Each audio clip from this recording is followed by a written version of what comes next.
Hello friends, আজকে একটা পকোড়ার recipe নিয়ে এসেছি। এই পকোড়ার রেসিপিটা বেসন ছাড়াই হবে। এখন তো প্রায় বৃষ্টি হচ্ছে, তো বৃষ্টির দিনে কিছু পকোড়া হলে খুব ভালো হয়। তো একবার এই পকোড়াটা বানিয়ে দেখুন। এই পকোড়াটা হলো ইয়েলো মুগ ডালের পকোড়া। আমি এই ইয়েলো মুগ ডালটা 3-4 ঘন্টার জন্য ভালো করে ভিজিয়ে রেখেছিলাম। আপনাদের কাছে যদি ভেজানো না থাকে তাহলে আপনারা যদি জলদির মধ্যে করতে চান তাহলে এক কাজ করতে পারেন। শুকনো ইয়েলো মুগ ডালটাকে হালকা ভেজে পরে তারপর গুঁড়ো করে মানে পেস্ট করে ওই পেস্টটা হালকা গরম জলে আপনারা ভিজিয়ে রাখবেন, কিন্তু মনে রাখবেন গরম জলটা বেশি দেবেন না, কম দিয়ে ভালো করে ভিজিয়ে রাখবেন। তাহলেই দেখবেন এমনি একটা বেটার তৈরি হয়ে গেছে। এরপর আমি মুগ ডালের যে জলটা ছিল সেটা বাদ দিয়ে ভালো করে একটা ঘন পেস্ট তৈরি করে নেব। আমরা এই বৃষ্টির দিনে পকোড়া তো বাড়িতে হতেই থাকে। একবার এই মুগ ডালের পকোড়াটা যদি আপনি বানান, তো পুরো বৃষ্টি হলেই আপনার মনে হবে যে এই পকোড়াটা বাড়িতে বানা যাক। এরপর দেখুন আমার খুব ভালো করে পেস্ট হয়ে গেছে, একটা ঘন পেস্ট হয়ে গেছে। এরপর হাতের সাহায্যে ভালো করে মিশিয়ে নেব। দেখবেন যত মেশাবেন তত জিনিসটা ভালো হবে আর কালারটা খুব সুন্দর একটা চেঞ্জ আসবে। দেখুন একটু গাঢ় গাঢ় ভাবে আছে। বেশি জল দিয়ে পরে পেস্ট করবেন না, এমনিতেই খুব ভালোভাবে পেস্ট হয়ে যাবে। দেখুন আমার এখানে মুগ ডালটা খুব ভালোভাবে ফেটানো হয়ে গেছে আর এখানে কালারটাও চেঞ্জ হয়ে গেছে। এরপর আমি এখানে একটা মিডিয়াম সাইজের পেঁয়াজ নিয়েছি। ভালো করে পেঁয়াজটাকে কুচিয়ে নেব। যতটা সম্ভব আমি এখানে পেঁয়াজটাকে ছোট ছোট করে নিচ্ছি। আপনারা যদি চান যে পেঁয়াজ দেবো না তাও হয়, পেঁয়াজ না দিলেও খেতে ভালো হয়। আরেকটা কথা, যখন আপনারা মুগ ডালটা পেস্ট করবেন তখন আপনারা আদা কাঁচা লঙ্কা ওইটার মধ্যে দিয়ে পরে পেস্ট করতে পারেন। আমি কিন্তু এখানে কাঁচা লঙ্কাটাকে কুচিয়ে দেব, তাতে কাঁচা লঙ্কা যখন মানে মুখে আসবে তার টেস্ট একটা অন্যরকম লাগবে। ভালো করে কাঁচা লঙ্কাটাকেও আমি এখানে কুচিয়ে নিচ্ছি। এরপর এখানে লঙ্কাটা প্রায় আমার কুচনো হয়ে গেছে। এরপর আমি এখানে কারি পাত্তা নিয়েছি।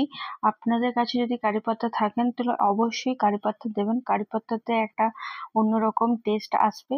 আর যদি আপনারা পেঁয়াজটা ক্যান্সেল করতে চান তাহলে পেঁয়াজটা স্কিপ করে আপনারা দিতে পারেন।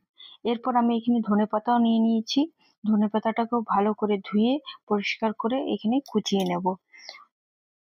এই মুগ ডালের পকোড়াটা এত মুচমুচে হয় যে কিছু বলার নেই। এরপর আমি সব এক এক করে উপকরণগুলো এখানে দিয়ে দেবো, যেমন কাঁচা লঙ্কা কুচি, পেঁয়াজ কুচি, আর তার সাথে ধনেপাতা কুচি আর কারি পাতা কুচি। এরপর এক এক করে আমি এখানে মশলা দেবো। আর হ্যাঁ, এখানে উম, কুচিয়ে রাখা আদা দিয়েছি। এরপর হাফ চামচ জোয়ান, আন্দাজ মতন লবণ দেবেন। Kashmiri red chilli powder half চামচ, হলুদ হাফ চামচ, জিরে গুঁড়ো আর হাফ চামচ ধনে গুঁড়ো। আপনারা এইখানে যদি চান তাহলে গোটা ধনে আর কিছুটা ব্ল্যাক পেপার ভালো করে উম, হালকা দরদরা পেস্ট করে এখানে আপনারা দিতে পারেন। এরপর হাতের সাহায্যে ভালো করে মিশিয়ে নেব। খুব একটা ফেটাবার প্রয়োজন নেই, যত আপনারা ফেটাবেন তার কিন্তু টেস্টটা অন্যরকম হয়ে যাবে। কিন্তু হ্যাঁ, ফেটাবার সময় আপনারা বুঝতে পারবেন যে তার কালারটা চেঞ্জ হচ্ছে, তখনই আপনারা বুঝতে পেরে যাবেন যে এই প্রসেসে ঠিক আছে। এখানে আমার তেলটা খুব ভালোভাবে গরম হয়ে গেছে। এরপর এখানে আমি 2 চামচ তেল নিয়ে পরে ওই মুগ ডালের পেস্টটাতে আমি দিয়ে দেবো। তাহলে কি হবে, আরো মুগ ডালের পকোড়াটা খুব মচমচে হবে। এরপর এক এক করে সব মুগ ডালের পকোড়াগুলো দিয়ে দেবো। তেলটা দেখবেন যাতে ভালোভাবে গরম হয়। আর আমি এখানে খুব হাই ফ্লেমে করছি না, লো টু হাই ফ্লেমে ভালো করে নাড়াচাড়া করে নেবো, তারপর হাই ফ্লেমে আমি এখানে নাড়াচাড়া করব। আপনারা যদি পেস্টটা যদি না থাকে, প্রথমেই যেটা বললাম যে মুগ ডাল নিয়ে পরে ওইটাকে আপনারা পেস্ট করে তারপর গরম জলে ভিজিয়ে রাখবেন, সেই ক্ষেত্রে একটু বেকিং পাউডার আপনারা দিতে পারেন। আমি কিন্তু এখানে কোনো বেকিং পাউডার ইউজ করিনি। আশা করছি আপনাদের হেল্প হবে আর বুঝতে আপনাদের সুবিধা হচ্ছে। এরপর আমার 2-5টা ভালো করে ভেজে নেওয়ার পর আমি এক এক করে সবগুলো তুলে নিচ্ছি। আমার সব তোলা হয়ে গেছে।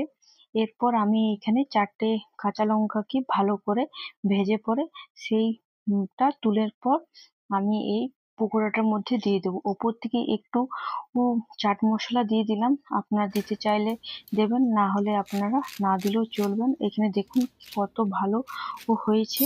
এইভাবে একবার বাড়িতে বানান এই বৃষ্টির দিনে। আমরা তো বৃষ্টির দিনে পেঁয়াজ পকোড়া, আলুর চপ এসব খেতেই থাকি, কিন্তু বাড়িতে একবার মুগ ডালের পকোড়া বানান, সকলের ভালো লাগবে। আশা করি আমার ভিডিও আপনাদের ভালো লেগেছে। এভাবে সাথে থাকুন। ধন্যবাদ।